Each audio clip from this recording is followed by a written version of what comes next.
एक शख्स को रात के वक्त कब्रिस्तान जाने का शौक था। वो कहता था, ये सब कहानियां हैं। कब्र का खौफ सिर्फ लोगों के दिल में बैठाया गया है। एक रात वो अकेला कब्रिस्तान चला गया। अंधेरा, खामोशी और ठंडी हुआ। वो एक कब्र के पास बैठ गया और हंसते हुए बोला, अगर यहां कोई है तो मुझे जवाब दो। कुछ ना हुआ। फिर उसने जमीन में एक लकड़ी गाड़ दी और कहा, मैं सुबह आकर ये लकड़ी निकालूंगा, देखता हूं क्या होता है। रात गुजरी। सुबह जब वो लकड़ी निकालने के लिए झुका तो उसके कपड़े का कुनारा उसी लकड़ी में फंस गया। जैसे ही वो उठने लगा, उसे महसूस हुआ कि किसी ने उसे पीछे से पकड़ लिया है। खौफ ने उसके जिस्म को जमा दिया। उसने चीखने की कोशिश की, मगर आवाज न निकली।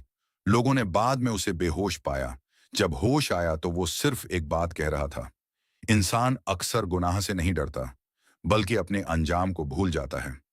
सबक ये है, हर खौफनाक चीज माजिजा नहीं होती, लेकिन मौत और कब्र की याद इंसान को गुरूर से बचा देती।